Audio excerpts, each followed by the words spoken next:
वालेकुम, मैं हूं मरियम नवाज़ और कुछ बात करते हैं सुप्रीम कोर्ट में बार बार इलेक्शन कमीशन के किरदार के ऊपर उठने वाली उंगलियों पर। आज सुप्रीम कोर्ट ऑफ पाकिस्तान में PB 51 बलूचिस्तान यानी चमन की सीट में रीपोलिंग से मुतालिक एक केस था, जिसमें कि एक अहम यानी स्पीकर बलूचिस्तान असम्बली, जो कि एक अहम शख्सियत है ऑफ कोर्स, उनको उनके ओहदे पर बहाल कर दिया गया है। और उनको उनके ओहदे पर बहाल करने के पीछे जो किरदार डिस्कस किया गया है वो इलेक्शन कमीशन ऑफ पाकिस्तान का ही है। सुप्रीम कोर्ट में ये मुद्दा ऐसे आया कि जो PB 51 यानी चमन से सीट है, वहाँ पर स्पीकर बलूचिस्तान असम्बली अब्दुल खालिक अचकज़ई कामयाब हुए। और कामयाबी के बाद वो जब बलूचिस्तान असम्बली बनी तो उसके स्पीकर भी मुंतखब हो गए। लेकिन उनके मुखालिफ उम्मीदवार, जिनका के नाम असगर खान अचकज़ई है, उन्होंने उस हल्के में वोटर टर्नआउट ज़्यादा होने पर मामला इलेक्शन कमीशन ऑफ पाकिस्तान के सामने चैलेंज किया। और इलेक्शन कमीशन ने उन तमाम 12 पोलिंग स्टेशन जो कि उनके सामने चैलेंज किए गए थे, इस नुक्ते पर कि उन पोलिंग स्टेशन पर जो वोटर टर्नआउट था वो 50 से 97% था, तो इस मामले के ऊपर इलेक्शन कमीशन ने दोबारा उन 12 पोलिंग स्टेशन पर पोलिंग का हुक्म दे दिया। और फिर जो वही दरख्वास्त गुजार जो कि इलेक्शन कमीशन के सामने थे, असगर खान अचकज़ई, वो इस मामले को लेकर सुप्रीम कोर्ट ऑफ पाकिस्तान भी आ गए। यानी उनका जो क्लेम था वो इलेक्शन कमीशन ने मान लिया, लेकिन इसके बावजूद वो सुप्रीम कोर्ट ऑफ पाकिस्तान आए और उन्होंने सुप्रीम कोर्ट ऑफ पाकिस्तान से उन 12 पोलिंग स्टेशंस के अलावा 11 मज़ीद पोलिंग स्टेशंस पर भी दोबारा पोलिंग के लिए दरख्वास्त की। और फिर सुप्रीम कोर्ट में स्पीकर बलूचिस्तान असम्बली अब्दुल खालिक अचकज़ई ने भी एक दरख्वास्त दायर की और ये कहा कि उनकी जो नोटिफिकेशन था उनके स्पीकर बनने का, उसको इलेक्शन कमीशन ने मुअत्तल किया है और उसको बहाल किया जाए। आज जब सुप्रीम कोर्ट ऑफ पाकिस्तान ने इस केस की समाअत की, तो जो अब्दुल खालिक अचकज़ई बलूचिस्तान असम्बली में मुस्लिम लीग नून के उम्मीदवार हैं और स्पीकर हैं, उनके वकील शहजाद शौकत ने मुकदमा सुप्रीम कोर्ट के बेंच के सामने रखा। सुप्रीम कोर्ट ऑफ पाकिस्तान में जस्टिस अमीनुद्दीन खान, जस्टिस मोहम्मद अली मज़हर और जस्टिस हसन अज़हर रिजवी पर मुश्तमिल 3 रुकनी बेंच इस केस की समाअत कर रहा था। और जब इस बेंच को ये बताया गया शहजाद शौकत की जानिब से, जो कि सुप्रीम कोर्ट बार एसोसिएशन के सदर हैं और खुदा जाने किस हैसियत में वो इनफरादी केसेस को लेते हैं, उन्होंने ये मुद्दा रखा कि जो इलेक्शन कमीशन ऑफ पाकिस्तान है, उसने दोबारा पोलिंग का हुक्म देते हुए सिर्फ वोटर टर्नआउट ज़्यादा होने की बुनियाद पर जो स्पीकर बलूचिस्तान असम्बली है उनका नोटिफिकेशन मुअत्तल कर दिया है, जो कि किसी भी सूरत, किसी ज़ाब्ते, किसी भी आइनी या कानूनी शिक के से मुताबिकत नहीं रखता। और फिर अदालत उनकी बात मान गई और अदालत की जानिब से भी यही कहा गया कि इलेक्शन कमीशन ऑफ पाकिस्तान ने किसी असूल, किसी ज़ाब्ते की पाबंदी नहीं की और पता नहीं किस असूल के तहत कुछ मखसूस पोलिंग स्टेशन पर दोबारा पोलिंग का हुक्म दे दिया, जबकि इलेक्शन कमीशन ऑफ पाकिस्तान ही के सामने मजीद पोलिंग स्टेशन को भी चैलेंज किया गया था, लेकिन उन्होंने सिर्फ 12 पोलिंग स्टेशन पर दोबारा पोलिंग का हुक्म दिया। तो यहाँ इलेक्शन कमीशन के DG लॉ और जो उनके वकील सजील सवाती अदालत में मौजूद थे, उन्होंने ये कहा कि जो इलेक्शन कमीशन के सामने पहले 12 पोलिंग स्टेशन चैलेंज किए गए थे, सिर्फ उनकी हद तक दोबारा पोलिंग का हुक्म दिया। तो बेंच के रुकन जस्टिस मोहम्मद अली मज़हर ने ये कहा कि इलेक्शन कमीशन को चाहिए था कि वो पूरे हल्के को या खोल के दोबारा इंक्वायरी कर लेता, या फिर इन 12 पोलिंग स्टेशन पर भी पोलिंग का हुक्म नहीं देता। जब आपके सामने एक हल्का मुतनाज़ हो रहा है तो फिर क्यों नहीं आप उसकी दोबारा इंक्वायरी करें। और फिर उन्होंने इलेक्शन कमीशन के किरदार के ऊपर सवाल उठाते हुए कहा कि अगर इलेक्शन कमीशन अपना काम ठीक से कर लेता तो फिर जो साइलिन हैं उनको इलेक्शन कमीशन के फैसलों से मुतासर होकर सुप्रीम कोर्ट आना ही ना पड़ता। ये वो बात है जो इससे पहले भी सुप्रीम कोर्ट ऑफ पाकिस्तान में मुतअद्दिद मौक़ों पर की गई है, लेकिन हाल ही में जब से चीफ जस्टिस काजी फ़ैज़ ईसा ने अपना ओहदा संभाला है, तो इलेक्शन कमीशन को, क्योंकि वो एक आला आईनी इदारा है, तो उनके मुख्तलिफ कार्रवाइयों पर सुप्रीम कोर्ट की जानिब से एक सपोर्ट भी मिली है। आपको याद होगा कि जब इंतखाबात की तारीख देने का मामला था तो बार बार सुप्रीम कोर्ट ऑफ पाकिस्तान में ये कहा जाता था, चीफ जस्टिस काजी फ़ैज़ ईसा, जस्टिस अतर मनल्ला और एक और जज पर मुश्तमिल बेंच था, और वो बार बार ये कहते थे कि जो सुप्रीम कोर्ट ऑफ पाकिस्तान है उसका काम इलेक्शन कमीशन के मामलात में मुदाखलत नहीं है, बल्कि इलेक्शन कमीशन को मज़ीद स्ट्रेंथन करना, मज़ीद मजबूत बनाना है ताकि वो अपने काम को बेहतर तरीके से कर सके। फिर इंतखाबात की तारीख आई, उसके बाद पाकिस्तान तहरीक इंसाफ के बल्ले के इंतखाबी निशान से मुतालिक केस आया,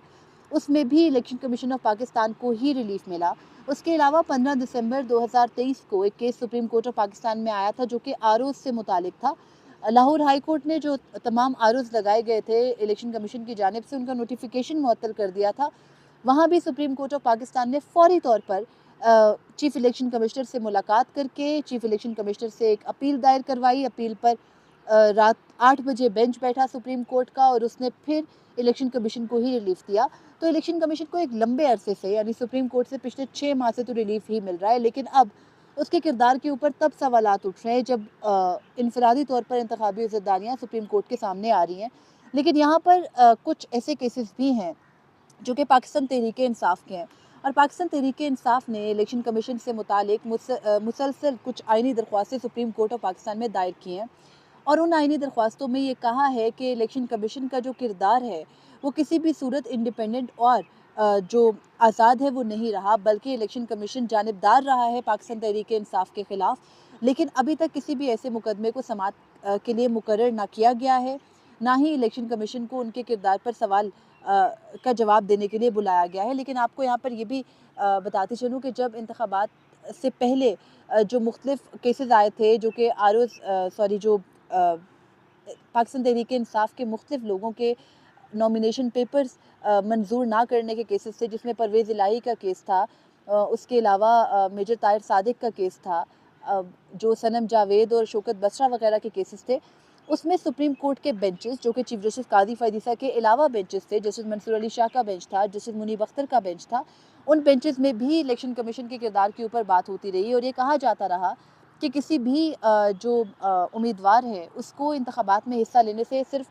कुछ तकनीकी बुनियादों पर नहीं रोका जा सकता और इलेक्शन कमीशन को फ्री एंड फेयरली इस तमाम तर मामले के अंदर अपना किरदार अदा करना चाहिए। लेकिन फिर जिस तरह के इंतखाबात हुए, फॉर्म 45, फॉर्म 47 का मुद्दा आया, उसके बाद भी सुप्रीम कोर्ट ऑफ पाकिस्तान में कुछ ख़ास रिस्पॉन्स इलेक्शन कमीशन के किरदार के ऊपर नहीं आया। हालांकि आइनी दरख्वास्त दायर की जा चुकी है सुप्रीम कोर्ट में इस मामले के ऊपर भी। फिर इंतखाबात में धांधली से मुतालिक भी बात हुई। उस धांधली में भी इलेक्शन कमीशन के किरदार को बार बार एक मरकज़ी किरदार करार दिया जाता रहा। फिर आपको याद होगा कि 17 फरवरी 2024 को जो कमिश्नर रावलपिंडी थे, उन्होंने भी एक प्रेस कॉन्फ्रेंस की और इलेक्शन कमीशन और चीफ इलेक्शन कमीशन के किरदार के ऊपर ही सवाल उठाया। पाकिस्तान तहरीक इंसाफ को अगर साइड पर भी रखते हैं, जो कि पिछले 1 डेढ़ साल से या शायद 2 साल से, जब से उनकी हुकूमत गई है, 2022 मार्च 2022 बल्कि अप्रैल 2022 के बाद से बार बार सिकंदर सुल्तान राजा, जो कि चीफ इलेक्शन कमिश्नर हैं, उनका नाम लेकर इलेक्शन कमीशन के किरदार के ऊपर सवाल उठाते रहे हैं। फिर जब पीडीएम की गवर्नमेंट आई तो पीडीएम इलेक्शन कमीशन के हक़ में और पीटीआई इलेक्शन कमीशन के मुखालिफ रही। लेकिन जब तक चीफ जस्टिस उमर अता बंदयाल थे, इलेक्शन कमीशन के किरदार के ऊपर सुप्रीम कोर्ट से आवाज़ें तो उठी, लेकिन तब भी सुप्रीम कोर्ट का कुछ माइल्ड सा एटीट्यूड था इलेक्शन कमीशन की तरफ, और सुप्रीम कोर्ट ये कहती थी कि उनका काम इलेक्शन कमीशन को मज़ीद मजबूत बनाना है। लेकिन फिर जब से चीफ जस्टिस कादी फैज़ीसा ने अपना ओहदा संभाला, यानी 17 सितंबर 2023 के बाद से अब तक इलेक्शन कमीशन को उनके बेंच से रिलीफ ही मिलता रहा, लेकिन दीगर बेंचेस से इलेक्शन कमीशन के बारे में सवालात उठते रहे हैं।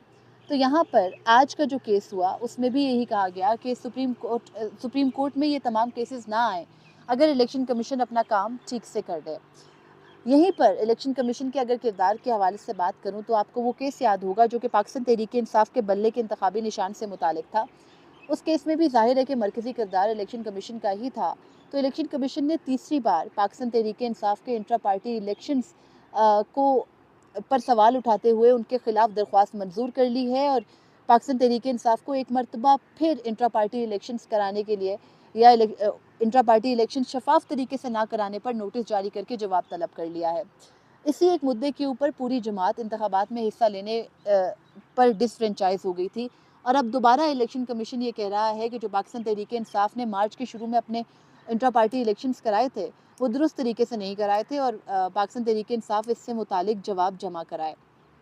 इलेक्शन कमीशन का किरदार पिछले कुछ अरसे से जो भी है उसके ऊपर पाकिस्तान सुप्रीम कोर्ट से आवाज़ें तो उठ रही हैं, लेकिन सुप्रीम कोर्ट की एक अंधी सपोर्ट की वजह से इलेक्शन कमीशन अपना किरदार कहीं अगर साबित करने में नाकाम भी रहता है तो उसको कवर कर लिया जाता है और यही अनफॉर्चुनेट है। अगर इलेक्शन कमीशन ने अपना किरदार 8 फरवरी 2024 को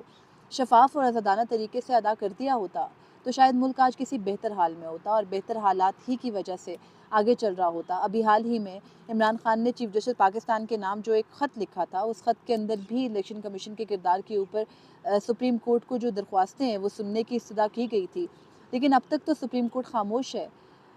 उम्मीद है और दुआ है कि सुप्रीम कोर्ट वक्त निकाले और उन तमाम दरख्वास्तों को समाअत के लिए मुकर्रर करे। आज के दिन यानी